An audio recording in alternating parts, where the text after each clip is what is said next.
이 버스를 타거나 전철을 타거나 하면 승객들이 전부 핸드폰하고 놀아요. 또 사람들은 걸어 다닐 때도 핸드폰에서 눈을 떼지 못합니다. 계단 다닐 때 조심하세요. 핸드폰 들고 보고 가다가 내려가다가 잘못 밟으면 넘어져요. 교회에서 예배드리는 시간에도 핸드폰을 내려놓지 못합니다. 사람이 기계를 갖고 노는 건가 아니면 기계가 인간을 지배하는 건가? 내가 기계를 갖고 노는 것 같죠? 기계가 사람의 종인가요? 아니면 사람이 핸드폰의 종인가요? 잘 생각해 보세요. 내가 기계를 갖고 노는 건지 내가 핸드폰이 종이 됐는지. 사람이 기계를 많이 갖고 노는데 문제는 사람이 점점 기계화가 돼서 인간관계를 잘하지 못하는 인격 장애인 인간들이 많아지고 있다는 사실입니다.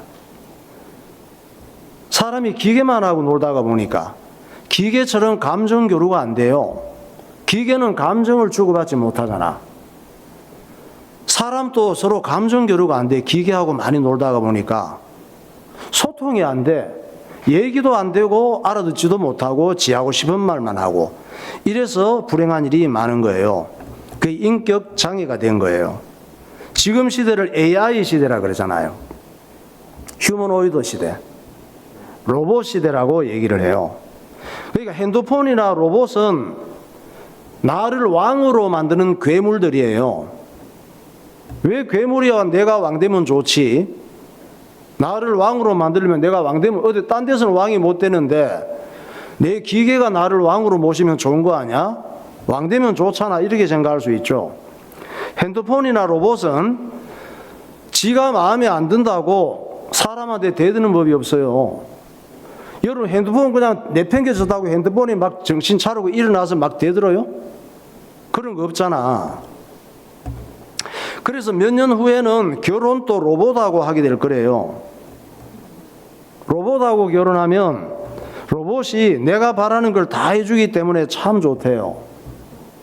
우리 청소년들 좀 더 지나면 사람하고 하면 스트레스, 사람 관계는 많이 받으니까 로봇하고 결혼하는 이런 사람들이 있을지도 몰라요.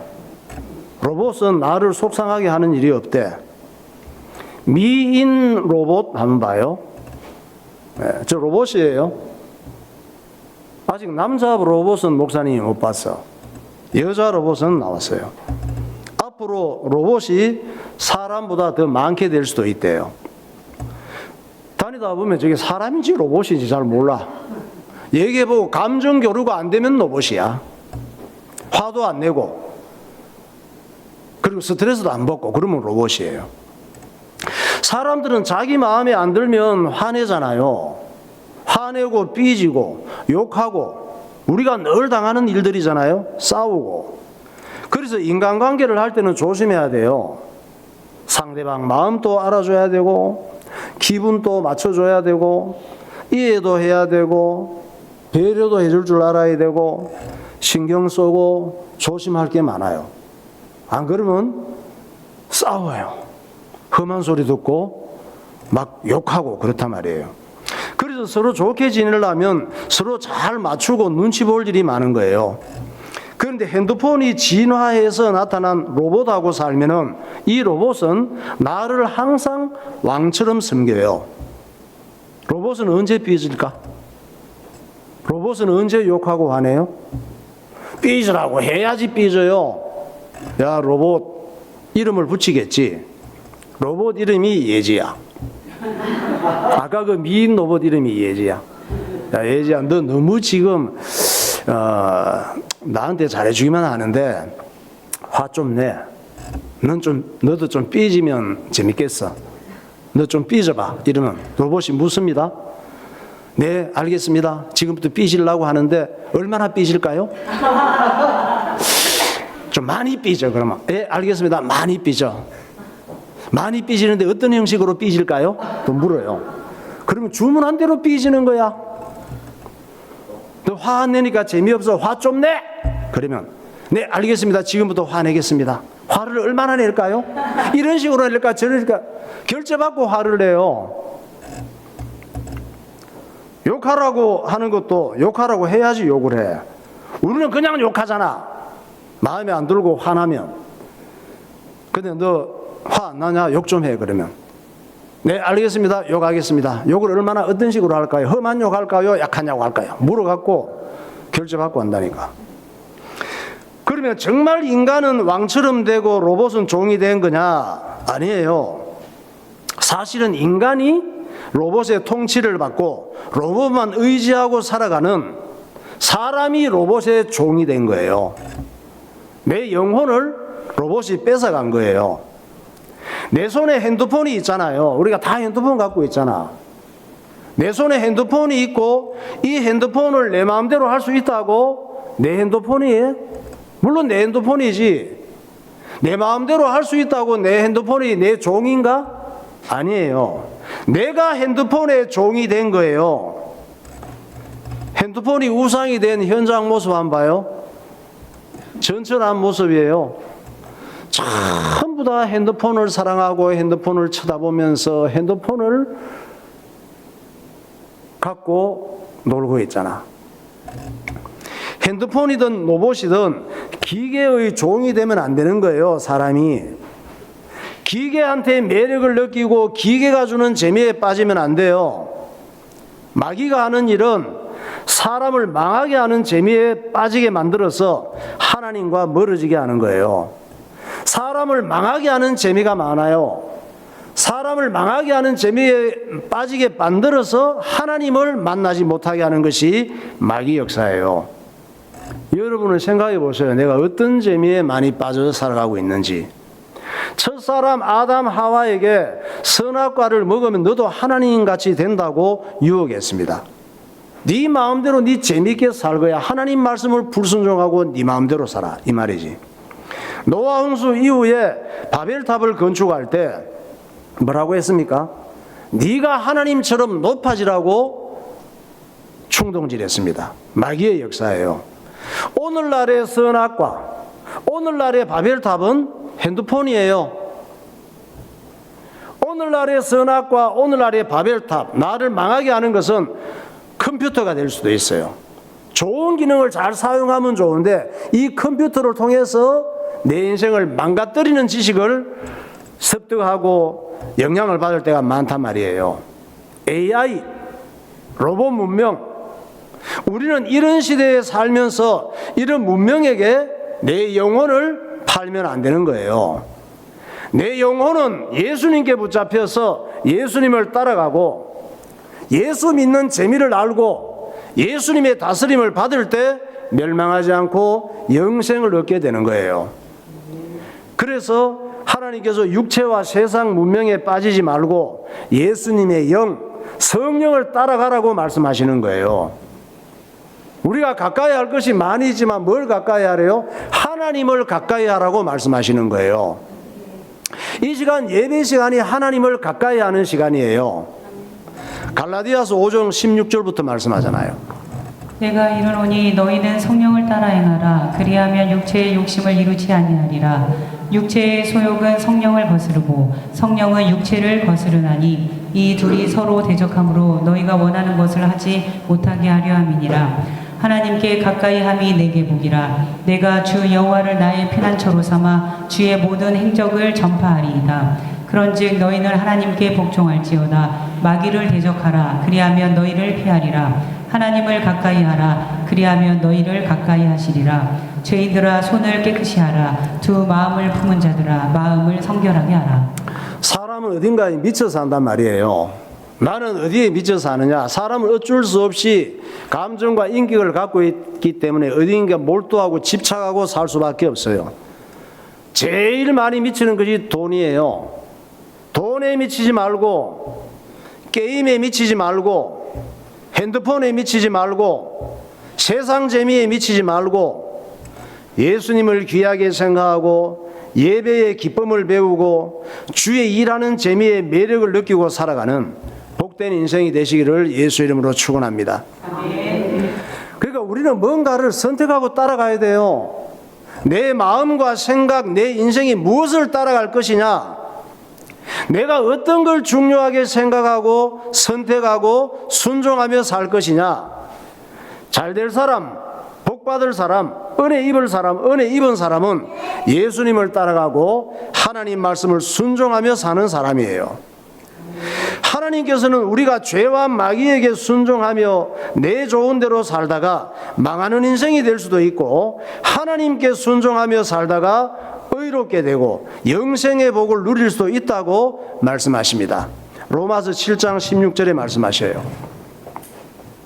만일 내가 원하지 아니하는 그것을 행하면 내가 이로써 율법이 선한 것을 시인하노니 이제는 그것을 행하는 자가 내가 아니요 내 속에 거하는 죄니라.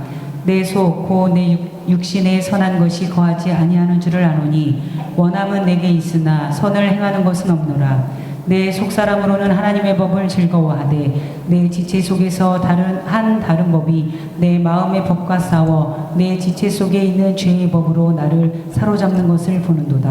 사람은 육체를 가지고 육신이 보는 대로 따라 살 수도 있고, 하나님의 은혜가 내 속에 임해서 내 속 사람이 마음과 생각, 감정이 주님을 따라가는 삶을 살 수도 있어요. 그런데 사람들은 외모를 중요시 하잖아요. 외모를 가꾸고 외모를 고치고 외모를 명품으로 치장하고 싶어 합니다. 이런 사람은 외모가 우상이 된 사람들이에요. 외모는 적당하게 깨끗하게 하고 다니면 돼요. 세수하고 겉옷 입고. 마음, 생각, 인간성, 인격은 거지 같은데 껍데기만 가꾸면 뭐 하나요? 겉은 멀쩡한데 속이 다 썩어서 속이 엉망인 사람은 되면 안 되는 거예요. 사과 먹을 때 속이 썩은 사과 잘랐는데 껍데기는 파랗고 좋은데 잘랐더니 다 썩었어. 못 먹어. 사람의 사는 삶의 모습이 그 사람과 속 사람이 그렇게 되면 안 되겠죠. 오히려 겉은 좀 구질구질해도 잘랐더니 너무 그냥 맛있는 속이 있어. 그 얼마나 아유 꼴은 이래도 참 사과가 값 있네 이래 되는 거지. 속 썩은 사과 한번 봐요. 겉과 속이 다른 사과. 사람들이 속이 저래요. 하나님께서는 우리의 속 사람을 잘 가꾸고 아름답게 관리하라고 말씀하십니다. 하나님께서는 우리의 외모보다 마음, 생각 중심을 보신다고 말씀하셔요. 마음, 생각 중심이 중요해요. 예배 잘 드리고 하나님 말씀을 순종하며 살면 속 사람이 훌륭해지는 거예요. 속 사람이 훌륭해지면 그 사람도 그 모습이 좋아져요. 얼굴도 밝아지고 말하고 웃는 모습도 사랑스러워 보이고 나도 좋고 남도 좋게 하는 인생이 되는 거예요. 여러분들처럼. 이스라엘의 유명한 왕이 되었던 다윗이 있습니다. 다윗은 원래 직업이 목동이었어요. 형제들 중에서도 괄세 받았어. 좀 따돌림 당했어요. 아빠도 이 다윗은 아들들 중에서 별로 그렇게 중요하게 생각하지 않았어. 그래서 먼 데서 양치기로 일을 맡겼단 말이에요. 다윗에게는 형들이 몇 명이 있었느냐? 7명이나 있었어.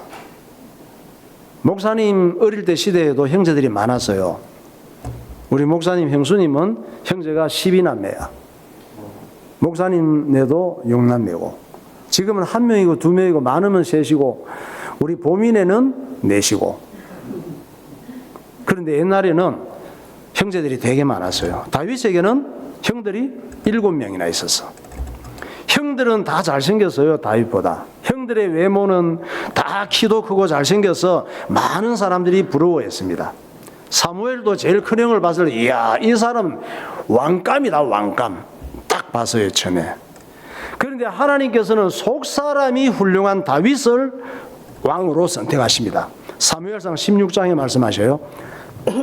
그들이 오매 사무엘이 엘리압을 보고 마음에 이르기를 여호와의 기름 부으실 자가 과연 주님 앞에 있도다 하였더니 여호와께서 사무엘에게 이르시되 그의 용모와 키를 보지 말라. 내가 이미 그를 버렸노라. 내가 보는 것은 사람과 같지 아니하니 사람은 외모를 보거니와 나 여호와는 중심을 보느니라 하시더라. 이새가 그의 아들 일곱을 다 사무엘 앞으로 지나가게 하나 사무엘이 이새에게 이르되 여호와께서 이들을 택하지 아니하셨느니라 하고 또 사무엘이 이새에게 이르되 내 아들들이 다 여기 있느냐 이새가 이르되 아직 막내가 남았는데 그는 양을 지키나이다. 사무엘이 이새에게 이르되 사람을 보내어 그를 데려오라. 그가 여기 오기까지는 우리가 식사 자리에 앉지 아니하겠노라. 이에 사람을 보내어 그를 데려오매 그의 빛이 붉고 눈이 빼어나고 얼굴이 아름답더라. 여호와께서 이르시되 이가 그니 일어나 기름을 부으라 하시는지라. 네. 어쩔 수 없이 사람의 외모가 너무 뛰어나면 잘난 체 하느라고 하나님께 관심이 없는 사람이 많아요. 전부 다 어디로 가? 연예인으로 가는 거야. 저와 여러분처럼 적당하게 생긴 게 은혜예요. 그래야 하나님 앞에 나와서 예배도 드리고 또 주의 일도 하면서 속 사람이 훌륭해져서 하나님 보시기에 왕 같은 좋은 축복을 누리는 삶이 되는 거예요. 하나님 말씀을 중요하게 생각하고 하나님 말씀을 순종하고 살면 속 사람이 훌륭해지고 하나님께서 귀하게 쓰시는 사람이 되는 줄 믿으시기 바랍니다. 찬양하겠습니다. 말씀 앞에서 경외함으로 살아가야 돼요.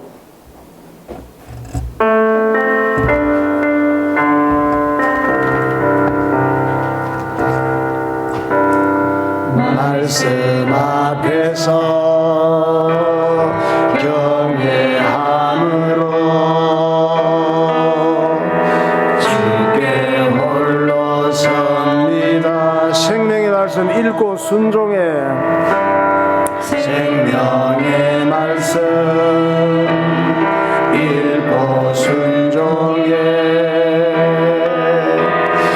주를 예배합니다. 기록된 말씀 힘이 있어서 기록된 말씀 힘이 있어서 진리로 우리 거룩해 하며 거룩한 말씀 세세 영원히 복음이 되어 하나님 말씀에 두려워 떠는 자 하나님 말씀에 두려워 떠는 그 말씀에 생명을 거는 자 그 말씀에 생명을 거는 자 한 사람 찾으시는 사람 찾으시는 주님의 약속을 믿어. 하나님 말씀에 운명을 거는 자 하나님 말씀에 운명을 거는 순종하며 주 따라가는 자 순종하며 주 따라가는 자 영원한 하나님 나라 영원한 하나님 나라 이뤄갈 주의 교회여 일어나 주 말씀은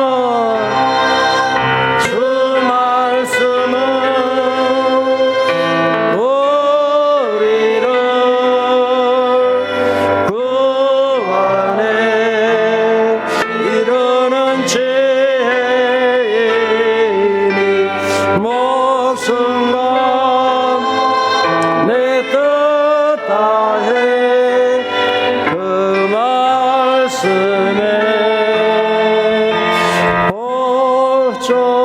복종하라. 하나님 말씀에 두려워 떠는 자 그 말씀에 생명을 거는 자 한 사람 찾으시는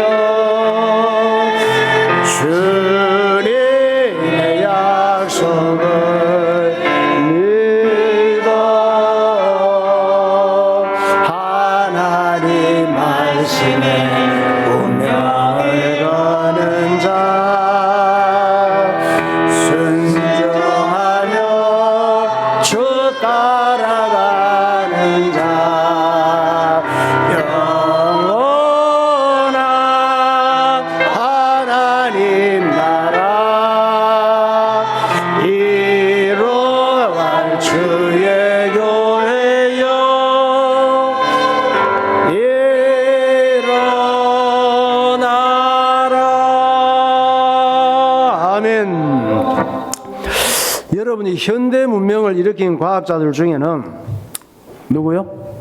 과학자들. 현대 문명의 아버지. 현대 문명을 일으킨 과학자들 중에는 하나님 말씀에서 힌트를 얻고 기도하다가 중요한 원리를 깨달은 과학자들이 정말 많습니다. 코페르니쿠스라고 하는 이 과학자는 태양계의 중심이 태양인 걸 발견한 사람이에요. 그 앞에는 태양과 지구, 달의 관계를 잘 몰랐거든요. 그냥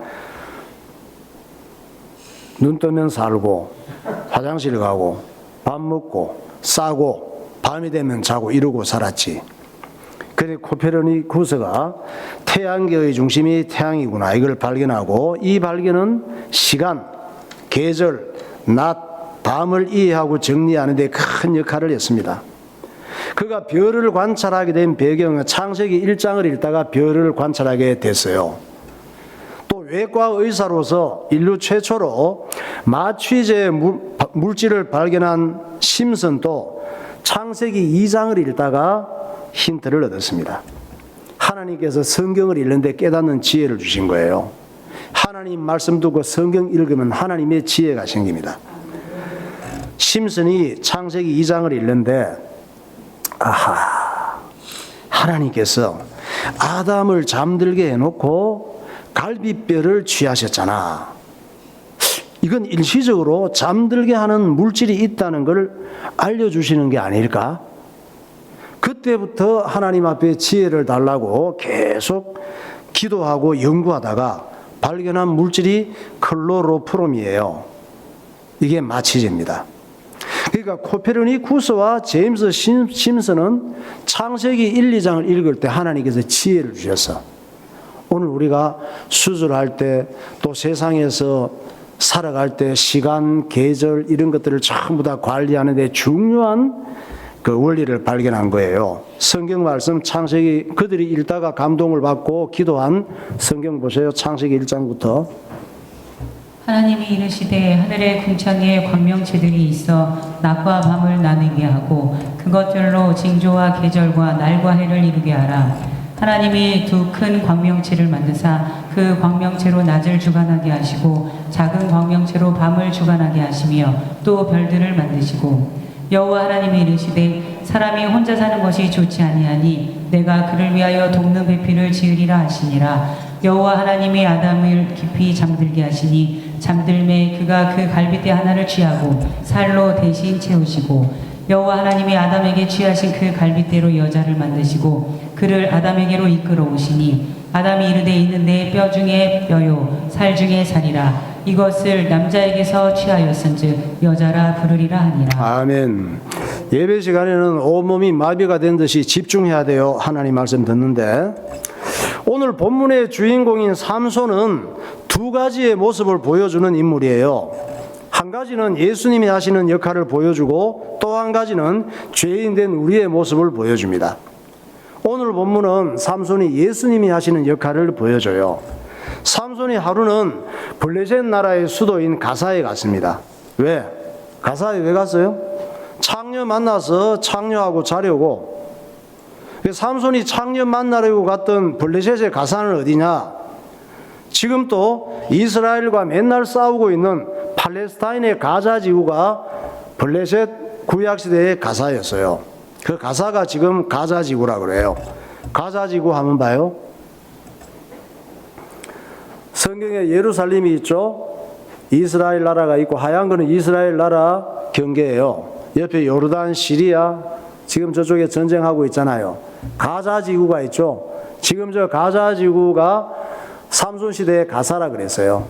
가사인데 저기에 창녀를 만나기 위해서 창녀에게 매력을 느끼고 창녀를 만나서 자기 위해서 삼손이 가사에 갔단 말이에요. 삼손이 저 동네에 가서 매춘부 기생한테 들어간 거예요. 성경에서 들어갔다고 표현했죠. 삼손이 기생의 집에 들어갔다고 표현했는데 이 들어갔다고 하는 의미는 가졌다는 의미야. 가졌다, 덮었다 이런 말이에요. 기생을 가졌다 이 말이야. 기생을 덮었다 이 말이에요. 같이 잤다는 말이에요. 이 소식을 블레셋 사람들이 듣게 된 거예요. 그러니까 블레셋 사람들이 가만히 있겠어요? 왜? 삼손 때문에 피해 입은 게 많잖아. 삼손이 농작물도 다 불질렀지. 나귀 특별로 블레셋 사람들도 몇 명 죽였어요?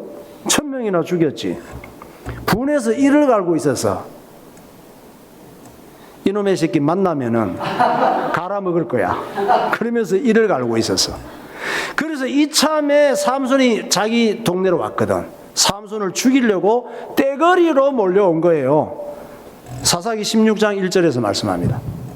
삼손이 가사에 가서 거기서 한 기생을 보고 그에게로 들어갔더니 가사 사람들에게 삼손이 왔다고 알려짐에 그들이 곧 그를 애워싸고 밤새도록 성문에 매복하고 밤새도록 조용히 하며 이르기를 새벽이 되거든 그를 죽이리라 하였더라. 여기서 기생은 누구냐? 기생은 우리들을 상징하는 거예요. 왜? 내가 왜 기생이냐? 기생은 돈만 되면 자기의 몸이라도 파는 여자예요. 성을 돈을 주고 파는 이런 걸로 쓰면 안 된단 말이에요. 돈이 되면 자기의 몸이라도 파는 여자가 기생이에요. 우리도 그렇잖아요. 돈만 되면 하나님께서 하지 말라고 하신 것도 아무렇지 않게 하잖아요. 돈을 쫓아 살잖아요. 돈만 되면 사기도 치고 돈만 되면 사람도 납치하고 돈만 되면 가족까지 죽이잖아요. 보험료 타기 위해서. 겉모양은 사람이지만 마음, 생각, 속 사람은 전부 창녀 같은 죄인들이에요. 그런데 삼손이 블레셋 땅 기생을 만나서 하나가 되듯이 예수님이 이 땅에 오셔서 믿는 자 속에 들어오셔서 하나가 되신 거예요. 이걸 구원이라고 해요. 예수님은 십자가에서 우리의 죄악과 저주, 창녀같이 살던 더러운 삶을 십자가에서 다 책임지시고 가져가셨습니다. 믿는 자들에게는 예수님이 다 가져가신 거예요. 그래서 우리가 예수님을 믿을 때 죄인이 의인이 되고 마귀의 자녀가 하나님의 자녀가 되고 지옥 갈 사람이 천국 백성이 되는 것입니다. 로마서 6장 17절에 말씀하고 있어요. 하나님께 감사하리로다. 너희가 본래 죄의 종이더니 너희에게 전하여 준 바 교훈의 본을 마음으로 순종하여 죄로부터 해방되어 의에게 종이 되었느니라. 너희는 너희 아비 마귀에게서 났으니 너희 아비의 욕심대로 너희도 행하고자 하느니라. 그는 처음부터 살인한 자요 진리가 그 속에 없으므로 진리에 서지 못하고 거짓을 말할 때마다 제 것으로 말하나니 이는 그가 거짓말쟁이요 거짓의 아비가 되었음이라. 사랑하는 자들아, 우리가 지금은 하나님의 자녀라. 장래에 어떻게 될지는 아직 나타나지 아니하였으나 그가 나타나시면 우리가 그와 같은 줄을 아는 것은 그의 참모습 그대로 볼 것이기 때문이니. 네. 한편 블레셋 사람들은 삼손을 죽이기 위해서 미쳐 날뛰잖아요. 예수님 시대에도 그 당시 종교 지도자들이 예수님을 죽이기 위해 미쳐 날뛰었어요. 왜 그랬을까? 예수님이 뭐 잘못했다고? 예수님이 자기들에게 듣기 싫은 소리 한다고? 자기들에게 회개하라고 그런다고? 너는 죄인이라고 회개하라고 한다고 예수님을 죽이려고 쫓아다녔어요. 생각해봐요.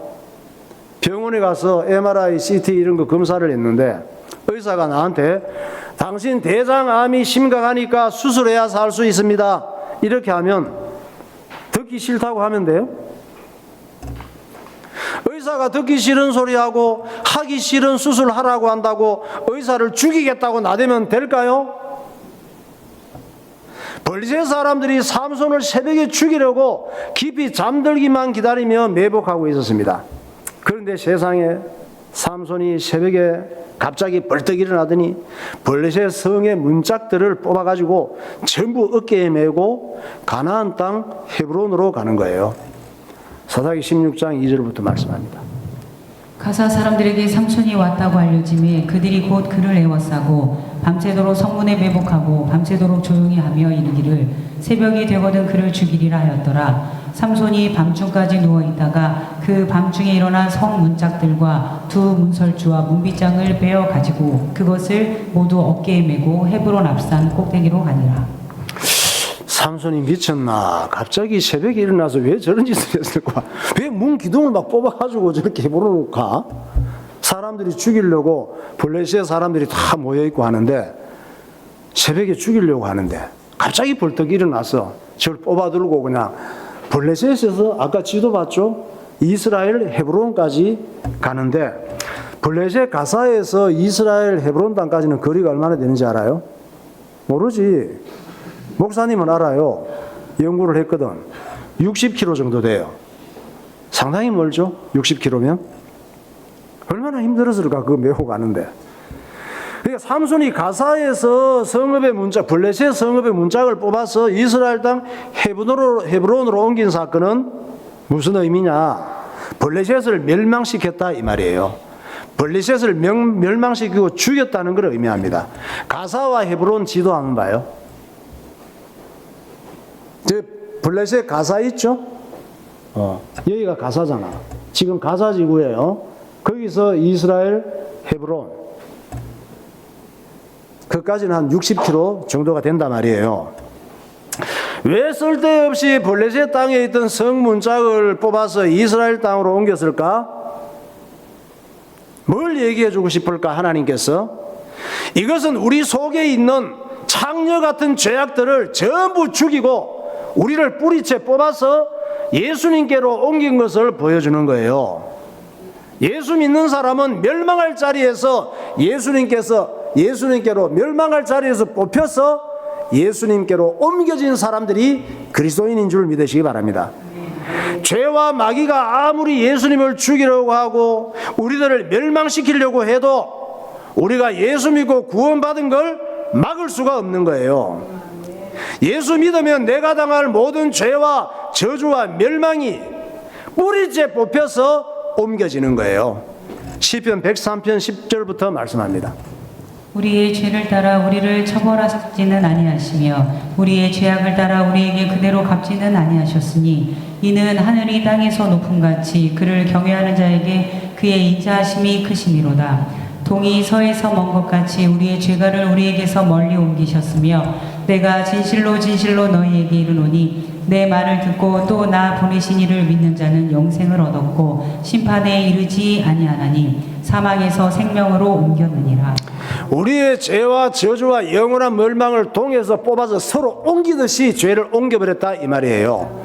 예수님께서 책임을 다 지시고 그리스도인은 사망의 자리에서 생명의 자리로 옮겨진 천국 백성인 줄 믿으시기 바랍니다. 네, 기도하겠습니다. 인간이 자기의 편리를 위해 만든 인터넷과 로봇들은 점점 인간을 지배하는 우상이 되고 있습니다. 마귀는 우리가 세상 재미에 빠져서 하나님과 멀어지게 합니다. 핸드폰과 로봇 문명은 오늘날의 바벨탑입니다. 세상 문명에게 내 영혼을 파는 사람은 불행한 사람입니다. 내가 선택하고 순종하는 것은 내 인생의 미래가 됩니다.